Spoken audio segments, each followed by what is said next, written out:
Can everybody hear us? Can you hear us? Yes? Let me turn up my Okay. volume because we're Respond with using hand signals. the negative of having the meeting in this room is we're using the audio that's on the computer, I believe, instead of on there. Upstairs, we So were I able couldn't to hear them? use that, but no, you should be able to. They're turned all the way up. Oh, the hand signals. So they're all muted. Oh, that's not- They all have their screens muted. So if you wish to speak, unmute yourself, please, and then we'll know. Hi, everybody. Hi, Mike. Hey, Karen. Hi. I think that's Carl behind that mask. And hi, guy. Carl looks like- Good evening, everyone. Yeah.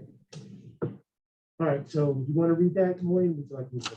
I don't have the script for you. You can just read off the agenda that the meeting was. Let me pull up the meeting All right. we'll call the meeting. agenda. There you go. Can you read it? No. Okay. I'm reading off my paper. Okay. Town of Berlin Conservation Commission will hold its regular meeting in person and by remote video conference all on Tuesday, September 14th at 6:30. We are here. This meeting will be held in person in the hearing room, Town Hall, 40 Kensington Road, Berlin, Connecticut. And by remote video or telephone as provided by the link below. This meeting is being recorded. No, it's fine. That's fine. You Welcome, got it. everybody. Thank you. Hi, everybody. Can you, You want me to do the roll? I'm speaking to your computer. I believe so. All right. Can you hear me? Yes, Thank you. Yes, Maureen, would you be kind enough to do the roll call? Okay, Thank Chairman you. Di Lorenzo, Present. Tom Heisler, Guy Hoffman. He's muted, but we saw him wave that he's here and we Yeah. can see him.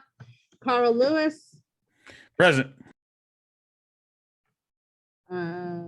Joseph Mazza. Don't see him. Caroline Goldberger. Also not present. Robert Ramsey, Yes, present. Mary Kathleen LaRose. Not visible. And Karen Pagliaro. Present.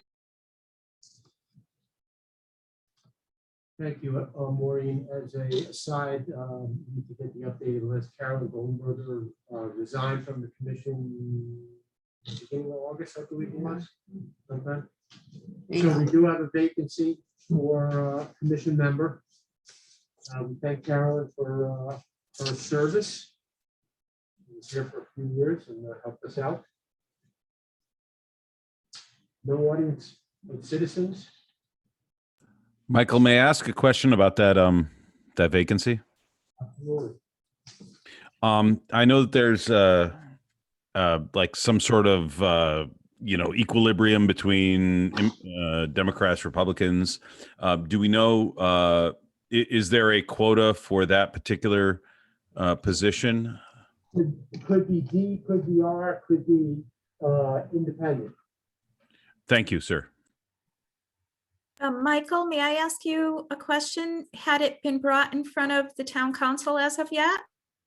I believe that they have, because the town clerk, when they, for every town council meeting, whenever there's a vacancy, I think they have, I don't know if it's once a month or, well, you might remember, they always have vacancies for the various commissions, and if they have, I don't think they took any action in the last meeting, which was last week, so.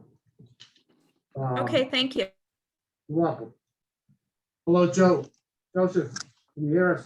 Hey, guys. Joseph Mazza, present. Thank you. So it's been a little, more, nearly exactly 2 months, almost, right? Yeah. Plus 1 day. So July meeting minutes, please take a look. Marlo, we sent them out this afternoon, so you have them on a couple of emails.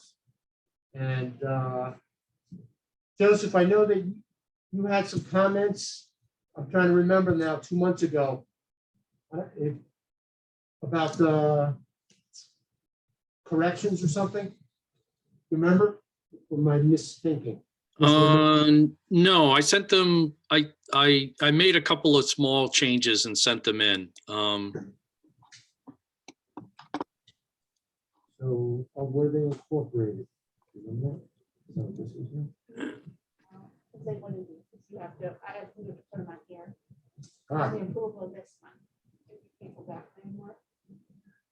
you take a quick look, Joseph, because Yep.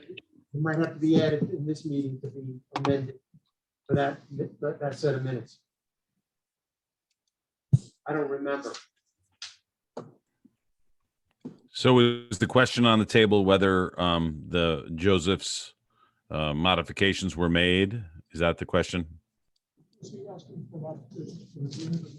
July meeting.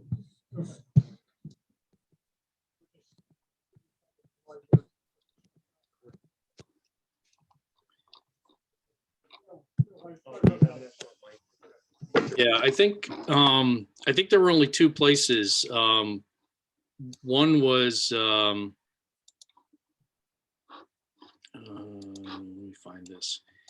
So in the second paragraph, after Krasnowski, I just added, made the sentence read, Susan expressed concerns about possible incursions to the property line at Bicentennial Park.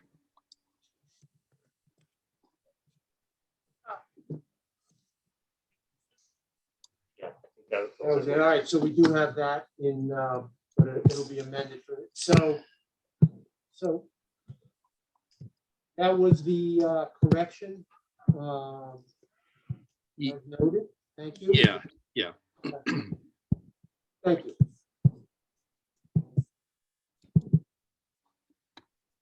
So if that's the only modification, then we need a motion.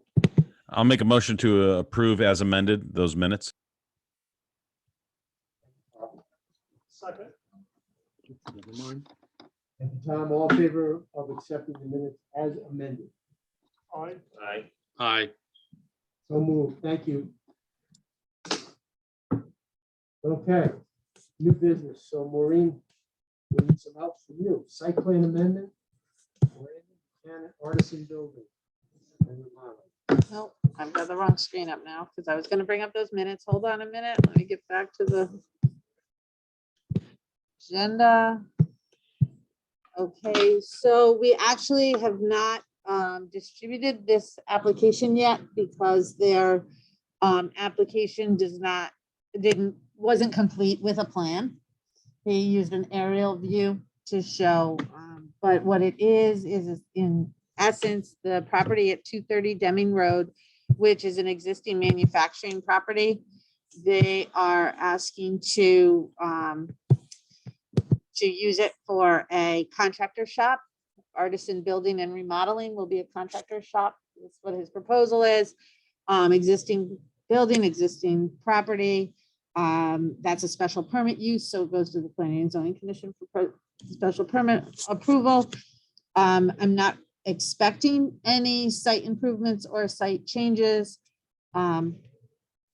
But we don't really have, the plan he used was the aerial view, so we're waiting for additional information in order to schedule him for Planning and Zoning Commission. He'll likely be scheduled for October, I think it's the 17th, it's the second, the third Thursday of October. All right, so we can't comment on it. Motion to table. Thank you, Paul. Second. Second. Thank you. Rob. All right, and all in favor of tabling that till more information comes to planning and zoning? Aye. Aye. So moved. Thank you. How about the proposed?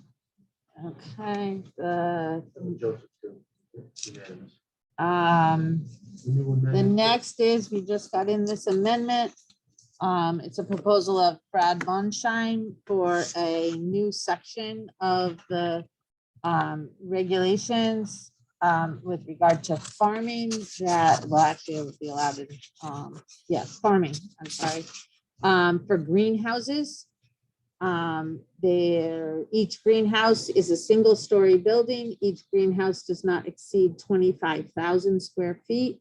For the purposes of this section, greenhouse shall mean a structure with the following characteristics: a steel structure glazed with predominantly glass, plastic, or other translucent exterior, used for the production of fruits, vegetables, flowers, or any other plants that require special conditions of temperature.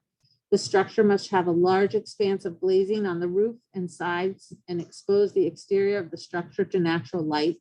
Outdoor lighting shall be directed or shielded so that the light source is not readily visible and no glare or direct light is cast on adjacent properties. Indirect light falling on adjacent properties shall be of low intensity.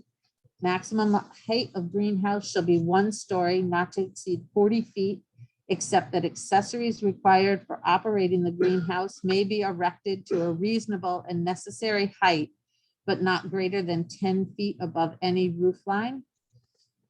A 40-foot landscape buffer shall be provided around the entire perimeter, except when adjacent to lots which are also zoned POD or for non-residential purposes, in which case the buffer may be reduced to 20 feet.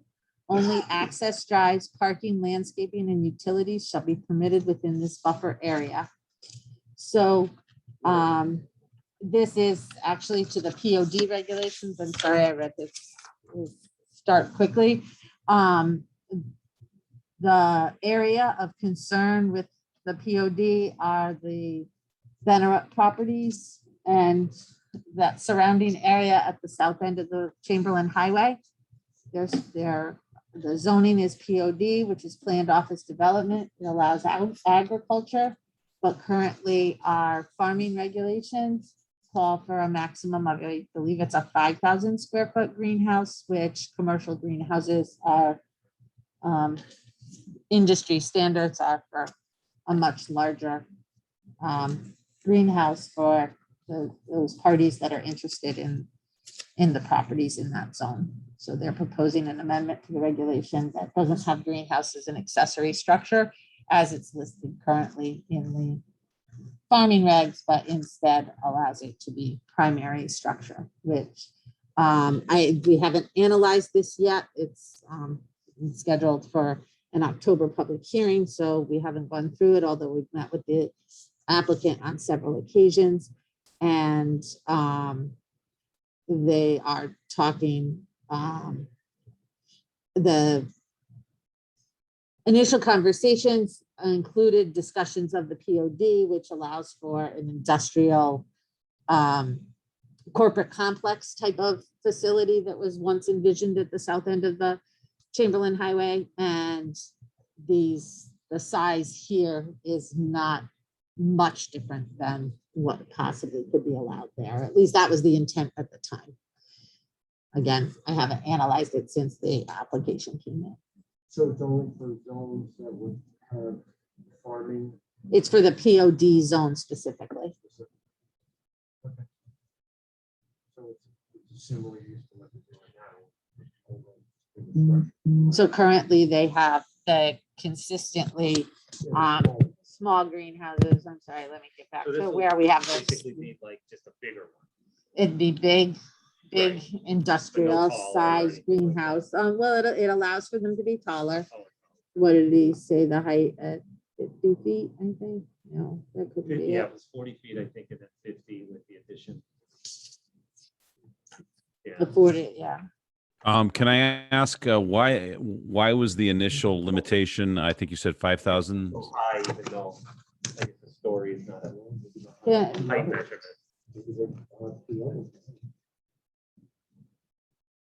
I'm just saying it's a single story, but I guess I'm interpreting a single story is a height, but it's not. It'll just be one. Right, but I Go thought it back. said single story in the The description. maximum height of the greenhouse shall be 1 story, not to exceed 40 feet, except that accessories required for operating the greenhouse. I guess may there be won't be a erected. floor in it, maybe just a. Right, cabinet all around it's it. tall. Yeah. It can be tall so that they probably will hang and elevate. Do they provide you a lot of detail as Can- far as the house, as far as blueprints and then, like, what I would be interested in to see, you know, what they're doing as far as before. I mean, they're using some pretty high concentrations of So, fertilizer, I guess. so prior to that, the zoning regulation text amendment is coming prior to their submitting a site plan application. They did provide a narrative as well that I could read if you like. You want me to read their Well, I'm just wondering, or Is description? this something we need to wait on as well until we get an actual site plan? It wouldn't come with a site plan It won't. until my understanding is they're asking for the text amendment. And they may show Oh. the P and Z a concept plan, but they won't, most applicants, or many applicants, I shouldn't say most, but many applicants wouldn't do develop a site plan Unless you approve it. until they know that their use can go there first. And, you know, that's a big expense. Is Now- this change consistent with the plan of conservation and development for the south end of town? Carl Lewis asking. So I haven't done my zone analysis yet, although it seems to fit the intent for agriculture to continue at the south end of town of the Chamberlain Highway. Thank you. Maureen, it's Mhm. Guy Hoffman. Yep. Correct me if I'm wrong, but when changes are proposed, it usually can't be specifically for that one project. What other properties would fall under this? The other This property, change, yeah. the other properties in the POD zone at the south end of the turnpike. Let me zoom into the. Those that are the map only, and share my only places screen. in town where those exist? I think that's our only POD zone, but let me. Give me 1 second to pull this up on the screen.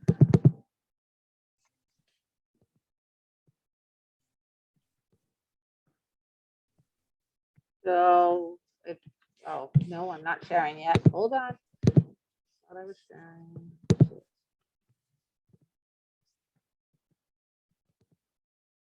Okay, so has everybody seen the map now? Yes, Okay, thank you. So here's the Chamberlain Highway. Heritage Drive is here.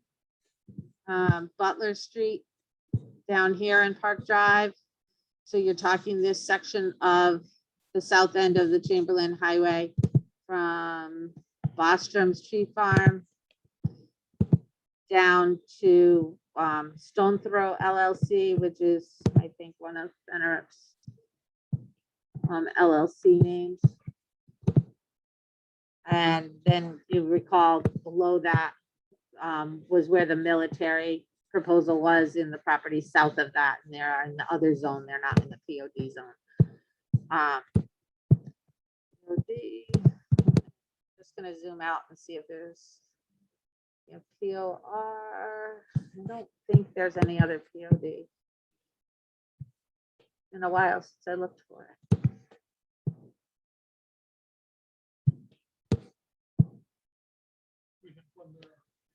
No, that's POR, OT, POR. These are OT up here. OT.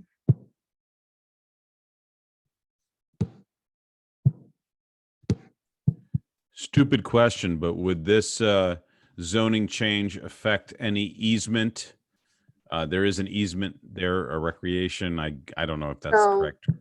So that's what I was going, that was the next thing I was gonna address was that the,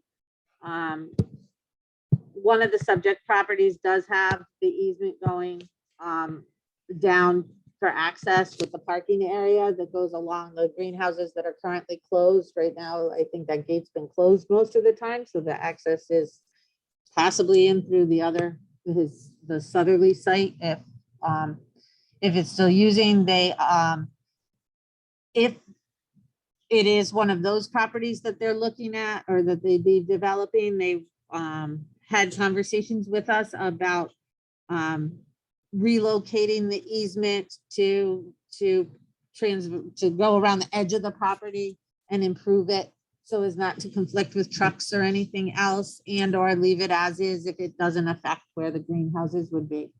So let me ask you a question. So the town has that easement. Do we have any obligation to negotiate that change? Because it's already been a question of access there. I mean, the town rightfully, passive users of that property already have access that they're being pretty much blocked from because of the gate that's there. Do we have any obligation to change that? Because I know a bunch of us went out and talked to Pierre when he was trying to sell that property. And I'm not sure if I'm speaking on the record, off the record or whatever, but we went there and we looked at it, and it was going to take a lot of work to move the trail such as it is right now onto an adjacent property to the south. You know, I don't know if we're on any obligation to change that. You know, I knew the purchaser at the time, and this was pre-COVID, didn't want to have that trail access through there, but it's a trail access, and I don't know what obligation we are under now that there is an easement to change that. Back to you. So they don't, so I guess what I was trying to explain is that if they need to change the way the driveway currently goes, they are willing to create improvements to make a parking area that is more user-friendly for regular use by the public, acknowledging.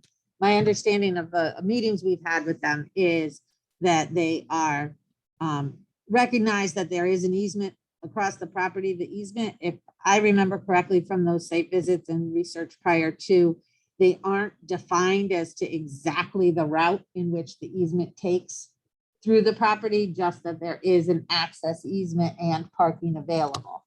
Right, So- and that has So right now. that has and not they're been honored. looking That has not been to make honored that at this better. point. That has not been honored at this point. So I don't know who owns that property now, but I believe Pierre still owns it. okay. So we can talk to him about making sure. I believe he's allowed access to come in off this the property to the south where we all went in or came out of when we did that site visit. But no, they are not. As I understand it, he's not pursuing moving the easement and requesting that to happen. The purchaser is acknowledging that there is an easement that he has to respect. Okay, thank you very much. Maureen, Yep. it's Guy Hoffman again. Yep. Just a follow up on mine. So it's within that zone, the POD. There's Mhm. no size of the property limitations, right? So any of the other properties that are there would be able to put the same size greenhouses in, So And long as they meet as the long as other, they're within 20 feet of the border. as long as they meet the dimensional requirements provided and, let's see, So the properties could be 95% filled with greenhouses potentially, as long as they still had a 20-foot buffer. well, the way his regulation is written, perhaps, although we do have the other dimensional standards and possibly, I don't have the regulation in front of me. I didn't grab my book. I could grab it rather quickly. For the rest of the dimensional standards required for the zone. So coverages and whatnot, that impervious surface, setbacks that are required. So this is a buffer that they are proposing, a 40-foot landscape buffer shall be provided. Only if the adjacent properties are a different use. Right, No, and it's 20 right, feet, right. 20 feet if they also fall within the same use. Right. Same zone. Same, yeah, they're same zone, right? Which they're all in the same zone, right? Non-residential purposes. Right. in the Also zone POD or for non-residential purposes. Right. Okay, So that's if they become developed Yeah. for non-residential. Several of the properties remain residential. I mean, Again, no concept plan submitted. right, but at that point, it's always too late, I mean, Mm, it does, I don't know if there's the same kind of potential here. But for other parcels to want to follow suit or whatever with the same size. But, we make the changes, usually it means that if anything else in the town falls within it, then they automatically qualify. Obviously, looking this up, that's the only area that's going to be affected, but that's how the turnpike stuff has worked too, is that, you make a change and you can put housing and continue.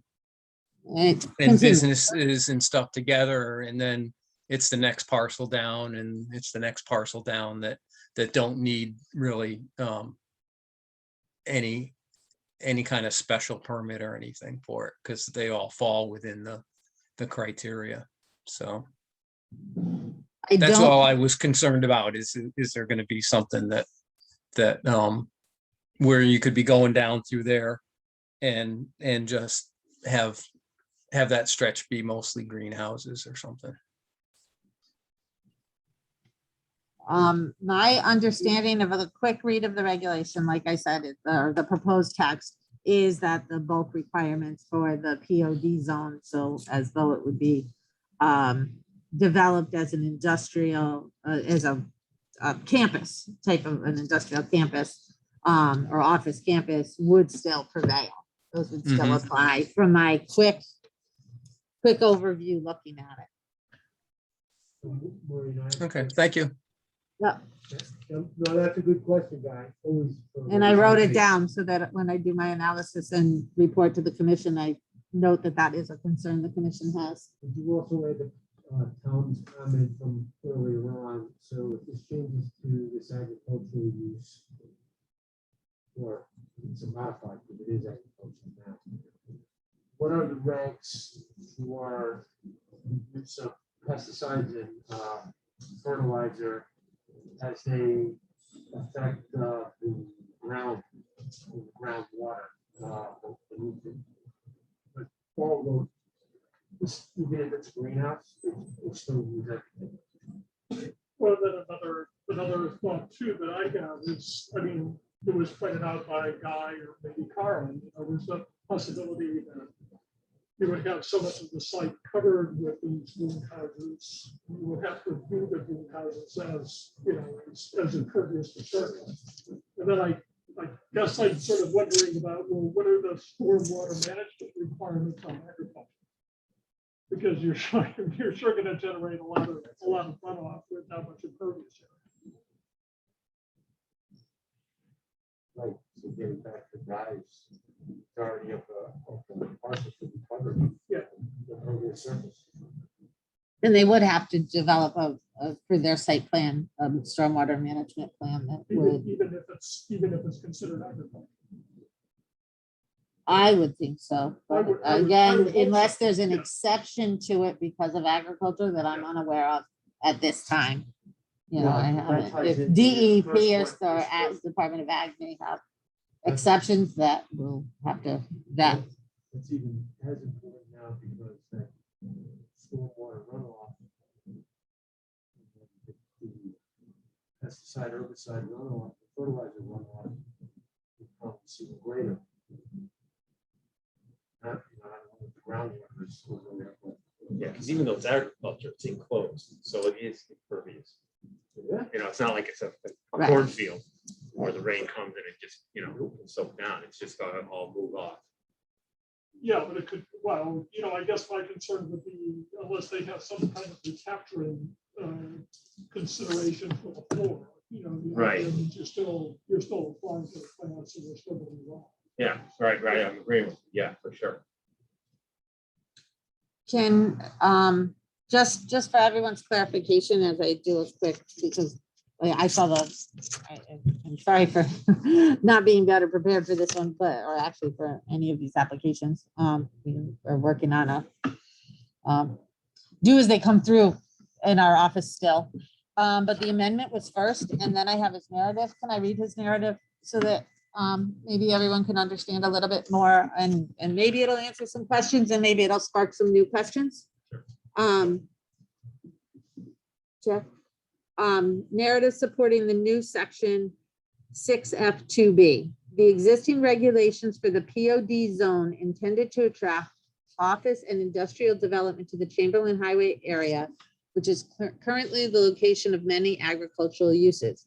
Although the POD zone has been in existence for several years, the POD zone has failed to attract the office and industrial development anticipated by the zoning regulations. Instead, the area remains highly agricultural. With new technology, hydroponic agriculture has allowed farmers to grow crops such as lettuce and tomatoes year-round.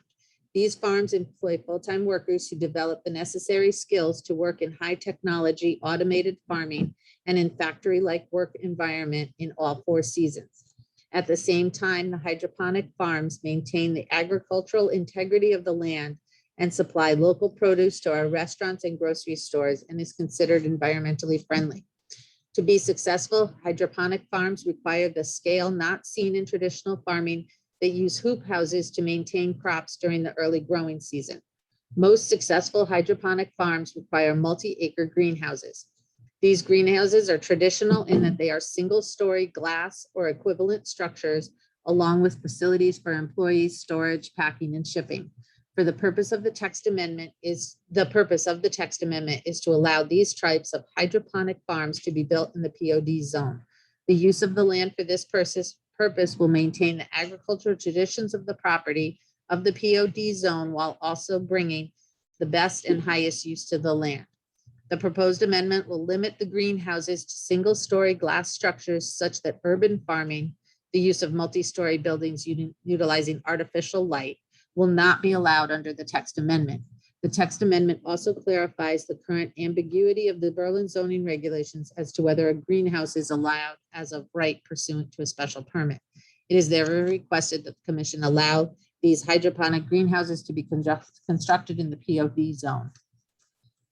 So I just wasn't sure if we had more definition as to. That explains why it's so big. It's not the traditional. Right. Great, thanks. Thank you. Good questions.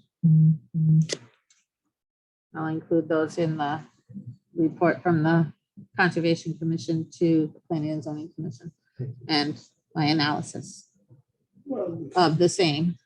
well, like, another thought I would have is, for as much infrastructure as they're gonna build, it's not, you are pretty much permanently changing the agricultural character of the property.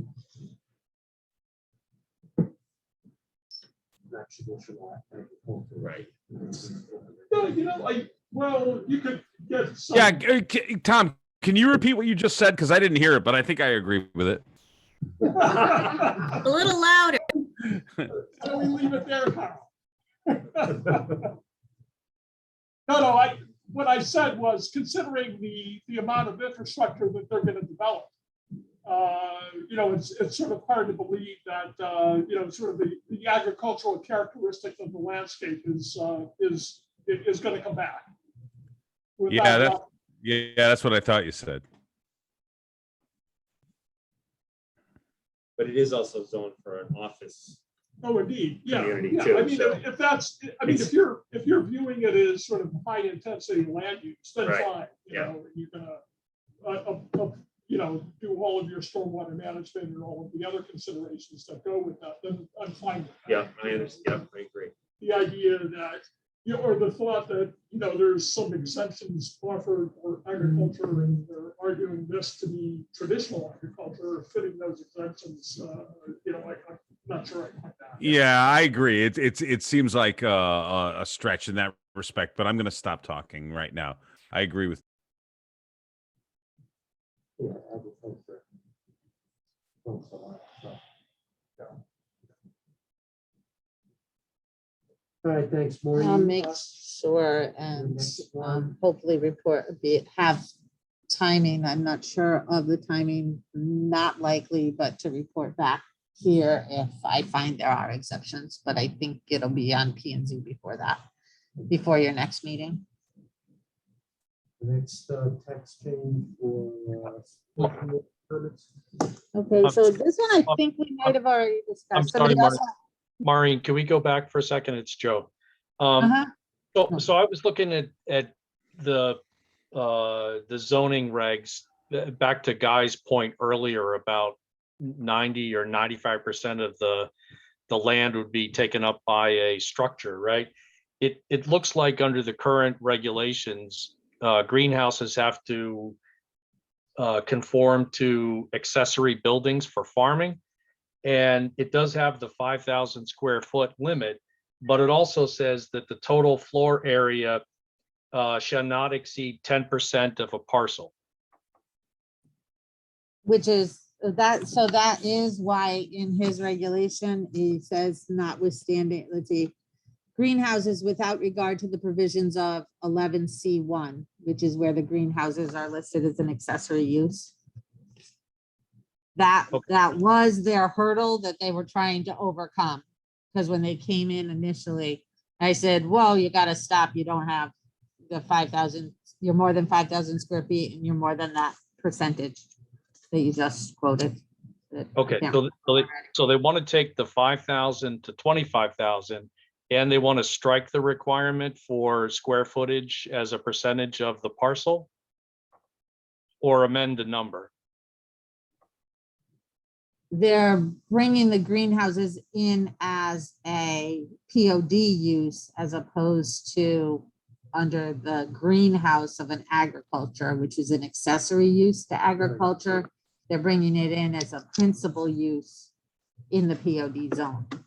Ah, okay. So Thank you. for changing clarifying. it from being an accessory structure, Got it. Okay, thank you. then falling under this provision.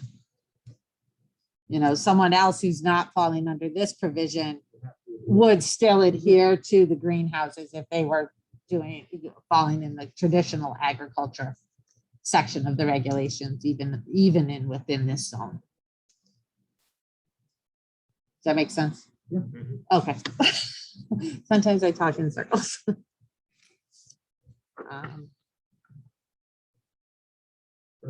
Are we ready to go to earth removal? Okay, so the current regulations with regard to earth removal permits call for earth removal permits to be granted for not more than 2 years with 2 renewals for a total of 6 years.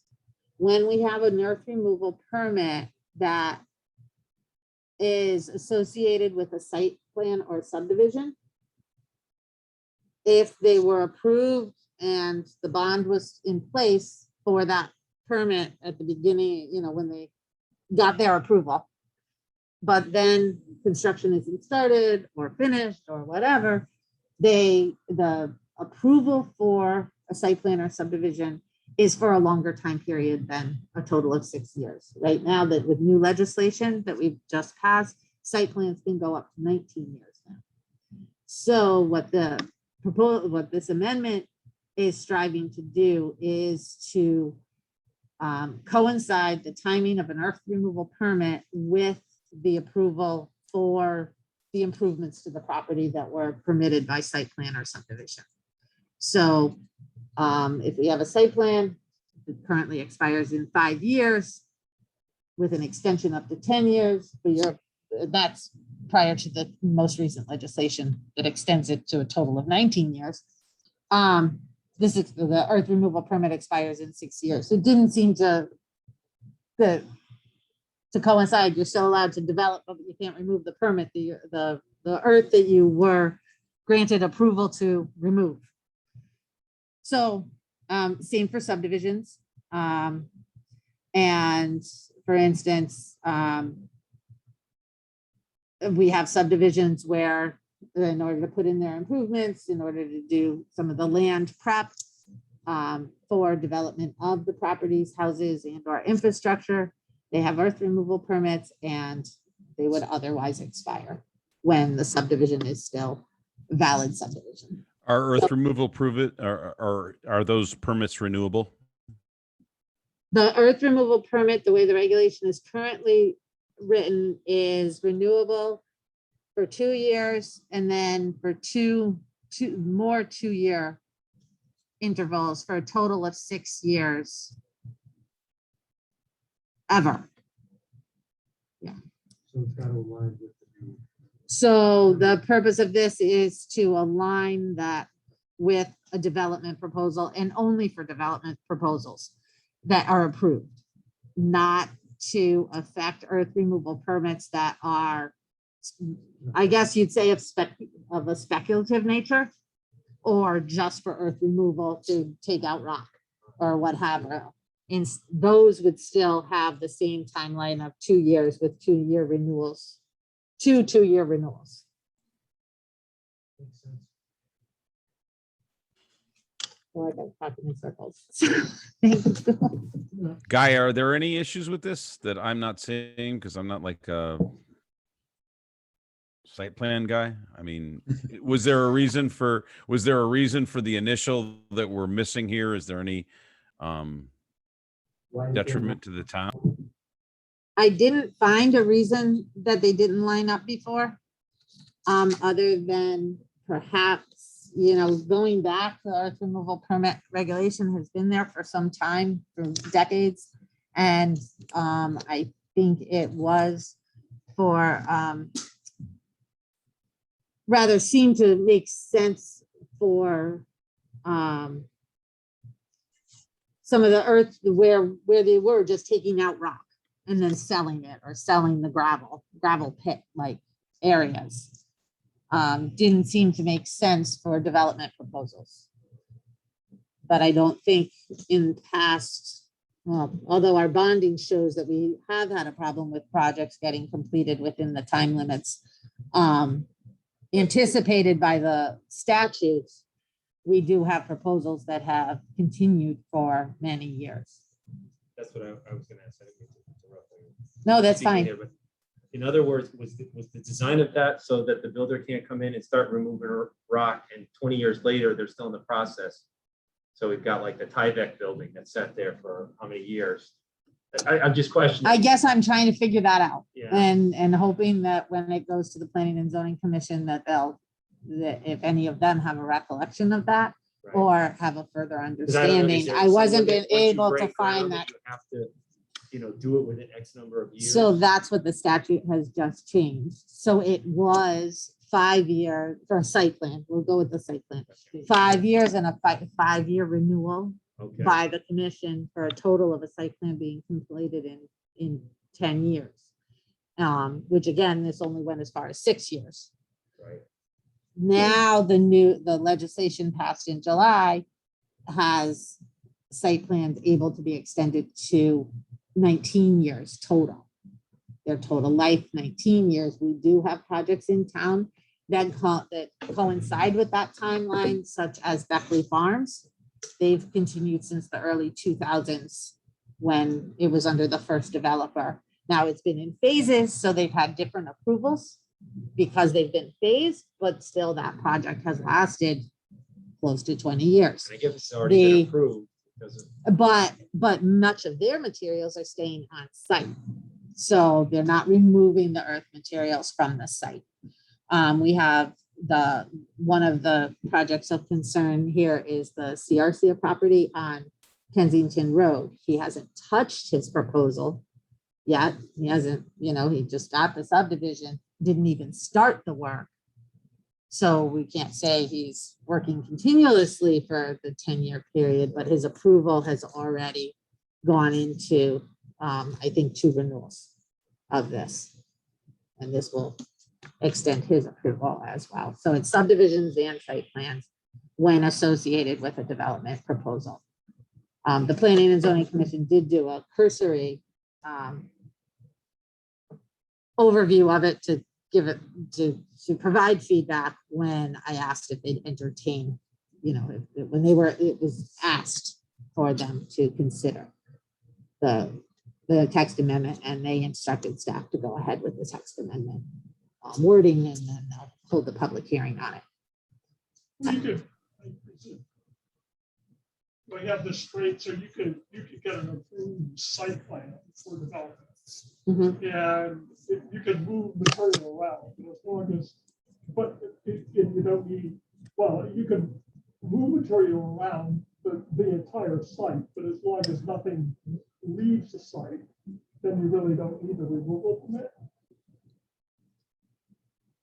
There's very distinct parameters. I'd have to read them to you, but yes, overall, it's materials that are being removed from the site. Now, disturbance does require, a disturbance of more than, I believe it's a half an acre, does require review. I'd have to pull out the regulation precisely. Within the site plan. Right, Mhm, yeah, okay. All right. I believe so. You can do, yeah, you can do a lot.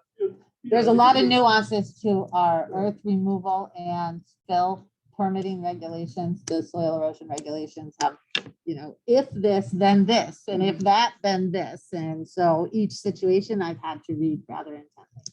I just don't know them off the cuff. Maureen, so this is Joe Mazza. So the gist of the proposal is, could you summarize that again? Is to coincide the length of an earth removal permit for a that is associated with a development proposal for the timeline to coincide with the development proposal's life. The approval period. So if they get a development proposal expires after a certain number of years if nothing's done. If the earth removal permit expires short of when the development proposal expires, they wouldn't be able to fulfill the development proposal if it required earth removal. But they still would have time left by statute. Okay, but it looks like the zoning says that you can have one permit and extend it twice, which is the 2 years plus the 2 plus the 2, which gets you to 6, Right. right? Or it says that you can have a maximum of 3 permits or a combination thereof, right? So it's basically saying you can have 3 permits on a parcel and they're each good for 2 years, and you can't have more than one in 1 year. So it's basically saying you can dig stuff and remove it for 6 years on a parcel. That's what it currently says, and that's what somebody without a development proposal, without an associated plan approval would be allowed even after the amendment. So we're just saying here that 2-year chunk or that 6-year period could extend out to 19 years or whatever the timeline of the approval for development is? Right, if it's associated with a development proposal. Maureen, it's Guy Hoffman. Yep. Real quick, where did the 19 years come from? Who made that change? And how did that? Legislature, the state legislature. As of July 1st, they, or right before July 1st, they had a public act, proposal that was approved with hundreds of pages, with a good chunk of those that affected land use. And that it was one of the provisions that extended the period of time that site plans are approved for, Okay, because or the life, what the ultimate life, because I still think Right. that there's extensions required to get to that ultimate 19 years. Right. But I mean, what you were saying makes total sense to me until the state legislature then changed it to 19 years. Quite honestly, my feeling, I mean, making them up to 10 and having it coincide sounds right. Any project that's gonna last 19 years should go through another process of approval and stuff. So my feeling on this now, I mean, initially, if this was going from 6 to 10, I'd say, yeah, it makes sense. If this goes from 6 to 19, I'm saying make them come back again after 6 years, and you get a second bite of it, yeah, instead of just letting them do whatever they want for 19 years. Here. I agree. Can I ask, and that's just for clarity, as I report to the Planning and Zoning Commission as well, would that then include allowing permits to be extended and or a new permit that at least removes the provision that says a total of a maximum of the 3 for 6 years, you know, change that so that that is then, you know, you can get another earth removal permit, but the Planning and Zoning Commission has to vet it first Yeah, instead of the total Mhm. life being 6 years, because that was one of the things that came up when we were looking through it, was that, you know, zoning regulations came into being in 1944, and we're talking 6 years forever, being the maximum forever, as opposed to 6 years, you know, it, with review. Well, I mean, what is in 19, what's in it for the town, you know, at 19 years? Well, again, that was something that I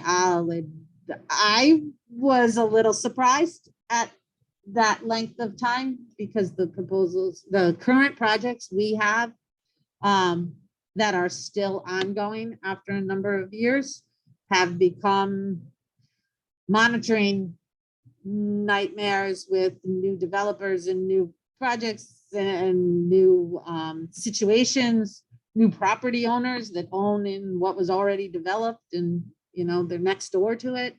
Again, we're stuck with that. I came from the state. That's what I keep picturing. You're in a nice neighborhood and somebody buys this hunk of land. They start digging it up, and then it sits there with all this dirt dug up and everything for up to 19 years. They don't have to do anything with it, but everybody's got to look at it. That's off the record and it's out of our purview. But I just imagine, like, again, like that Tyvek building that we looked at for what, 10 years? Mhm. That can happen.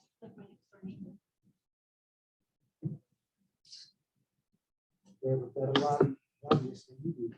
Well, that's what I'm saying. It's such a strange, and in 19 years, it's a weird number. A lot can change in that time. Yeah. but, Yeah. At least what I Guy won't suggested- disagree. Yeah, Guy suggested at least we Yeah. can have a little bit of a thought before we start. Can you say that one more time though? To Guy. Yeah. Guy, do you remember what we're proposing or sharing? No, no, I was just saying that I thought it made sense to have them line up the removal and the site plans when the maximum was 10 years, but now at 19 years with that, I would think after the 6-year span is over and they still have more work that they want to do out there as far as removal, they have to come back and have it reviewed again and approved by the town. And this There's is no where I said, benefit, here, there's no here. benefit, there's no benefit to the town to just give that up for 19 years.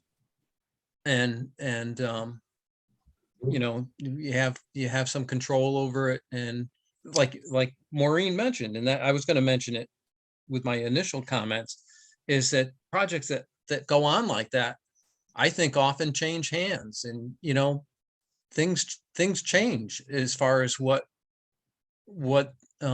they might have wanted to do and who's doing it and what kind of time frame, and looking for changes on it.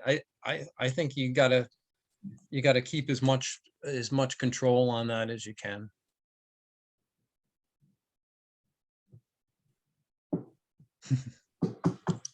Thank you, Guy. All right. That's it for the business, go with the old business. I think we have one more. Hold on one second.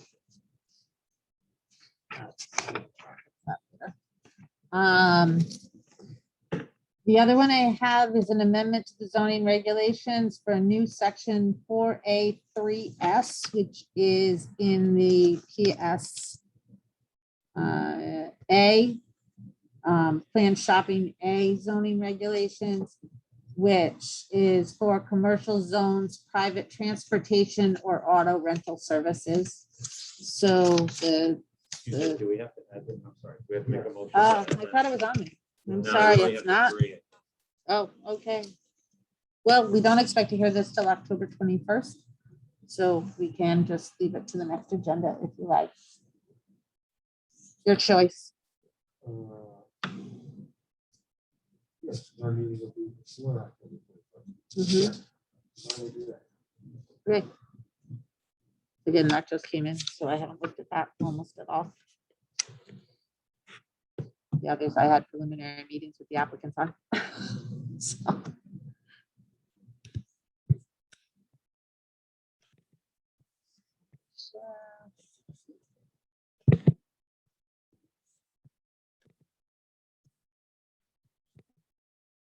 There we are, back to the agenda. All right, old business. So I have a question. At our last meeting in July, we had a lot of citizens that came and were expressing concern about potential encroachment on Winesap Road. Anything that So you learned? the update on that is that that Dave from mapping went out. He did stake the property. He did find that there was an encroachment, and we're working on the enforcement of the removal of the property that has expanded into Bicentennial Park and enforcement action against the property owner. Can you be a little bit more specific about who that property owner is and what the encroachment was? Let me bring it up on the map. If you give me a half a second, we'll get there. It is in the minutes, I believe, from that meeting. There you- Yes, I know that there was an allegation in the minutes. I don't know that it was substantiated. So So it just was wondering- by Dave going out and surveying the property line to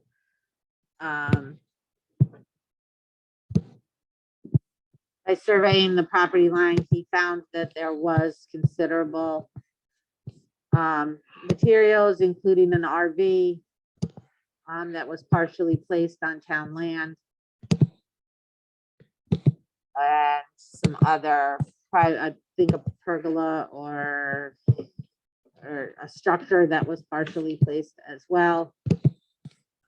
Yeah, I'm wondering for the record, is there a property owner that is encroaching on the town land? So that would be, I believe it's this property right here at the end of Winesap, Warner. Can you give me some? 246 Can you give me some Winesap. detail? Can you give me some details as regards the enforcement action that's being taken against this property owner? I have to have another meeting with the town manager on that, but we're pursuing whether it's penalties of they have notice and time to remove, and then coordination with the police department as well as the planning zoning staff and public works staff for removal and action against them. Sorry, and last question. Sorry, is Legal sorry if action, I cut yeah, you. that can Yeah, be taken. do we know where we are with this time frame? setting up a meeting, an interdepartmental meeting. We're working on setting up a time when we're all in the office. Vacations have been Oh, no, problematic. there's absolutely no concern. I'd like to, reflect the audience of citizens was very concerned about this. So and the I would, urgency. yeah, the urgency. Yes. So And it is. I'd like to echo that and to be responsive to the citizens who showed up at our last meeting. That's all I'll have to say. Maureen, it's No, that's the Karen. May I- most. Oh, Maureen, sorry. it's Karen, I didn't hear everything. What exactly was put on bicentennial property? What did this homeowner do? Had some, there's an RV that's partially encroaching, has had landscaping improvements. You know, you could see that this is where I'm pointing now, has been cleared and mowed and is being encompassed as though part of their property. You know, when you go to the property, you can see that, you know, if you were to look at it, Looks like if you their didn't yard. know where the stake was, you'd think it was their yard. There's a structure there. I did have photos that I had trouble finding today that came in an email to me from engineering when they went out, but they did stake this line, found that the RV, you know, the staked line went through the center of the parked RV, and I believe it's a pergola that's in this area. There may also be a fire pit to the park side of the property line, or wood storage. If there's an RV park there, then trees are obviously. May I ask another question? Do you feel this person did it with the intent of encroaching on this property? I haven't talked to the property owner, so I couldn't say. Okay, thank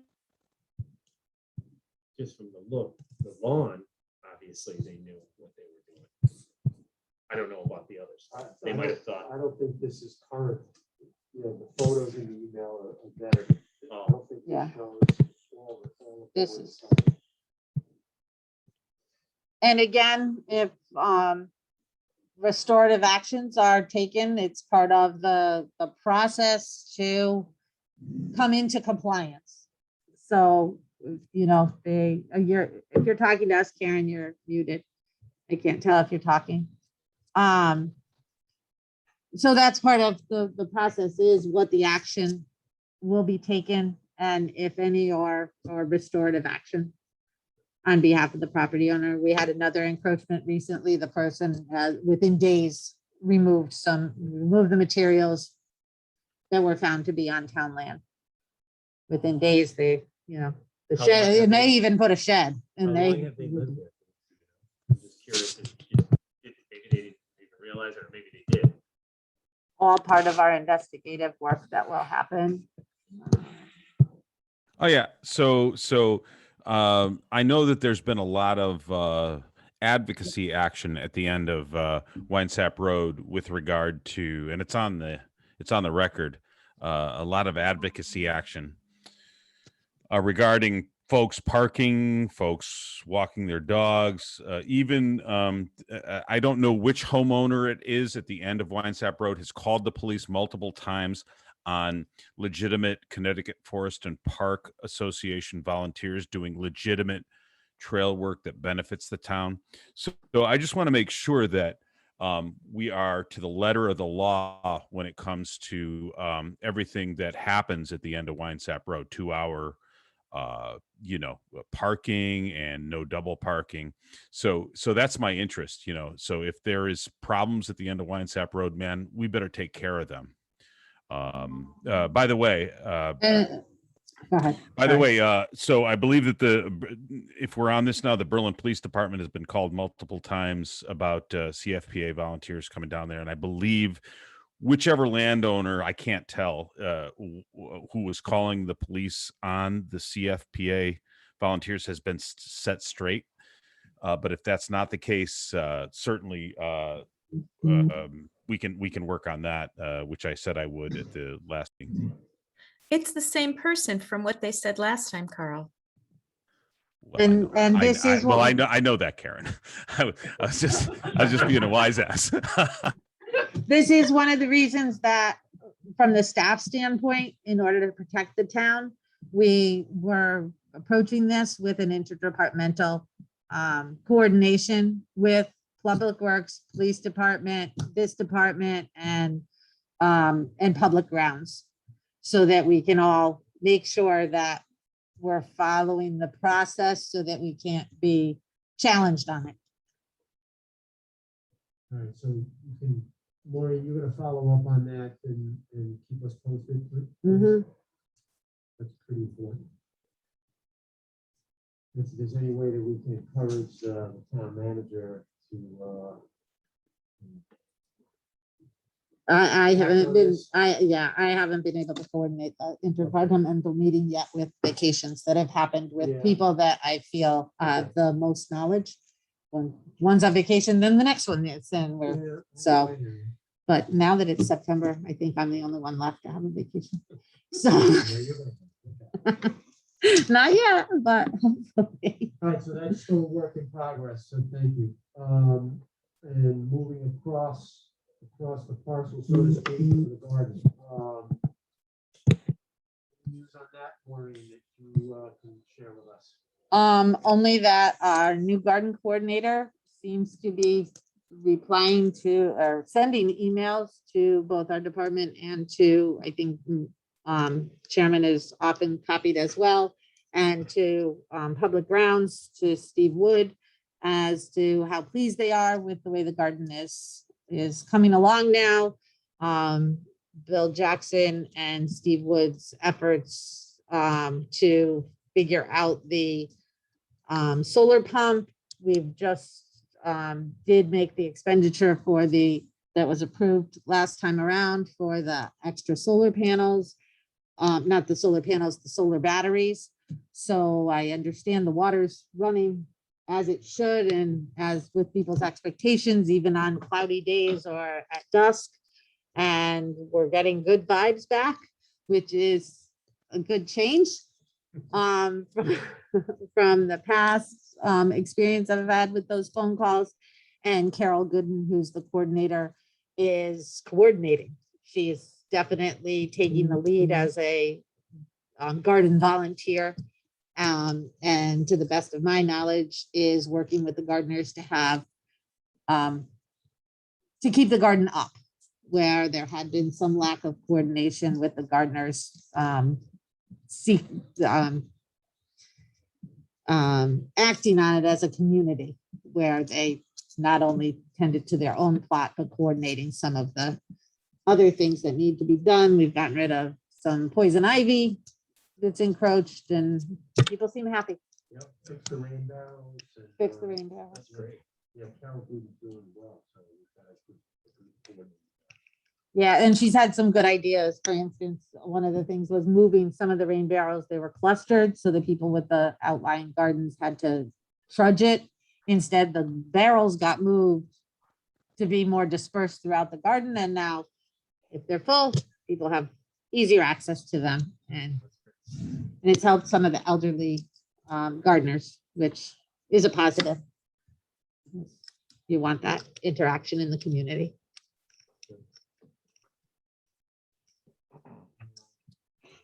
Good, thank you. Anybody have anything else or any questions for new business to bring to the board?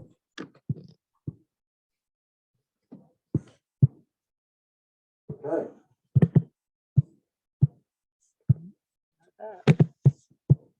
Okay. All right, that's it. We have nothing else, and I guess we have a motion. Can I just, I brought two other pieces of paper, and let me just look. Oh, yes, the bridge that you guys approved as for back here, going out to Percival to the park, has been completed. Quite some time ago. Yeah, well, we got the email in mid-August, and then you guys haven't met. I'm gonna make sure the rest of the commission is aware that that bridge has been done. Everybody seems happy with that. The Percival that's behind town hall to get to Oh, the yeah. Percival, pond. It's a project by Khalib. I can't pronounce his last name. And then we're pursuing the open space access points at several areas that were previously discussed with Jim Mahoney, and I are working on that with our consultants. Ongoing, yeah. Up off Woodlawn, Yeah, it's And- a well-sized and, yeah. Anybody That's else have it. anything? Have a motion? Carl, you're up. Muted. He says, Motion wait a to minute. adjourn? Motion to adjourn? Can I second my own motion? Second. Thank you, Rob. All in favor of adjourning? Aye. So moved. Thank you, everybody. Thank you. Thanks. Good to see you. Thank you, Maureen. Thank you very much for your answers to the difficult questions. Appreciate it. Hoping we're going along. We're working on it. Thank you Yep. very much. Thanks. This is nice, Maureen.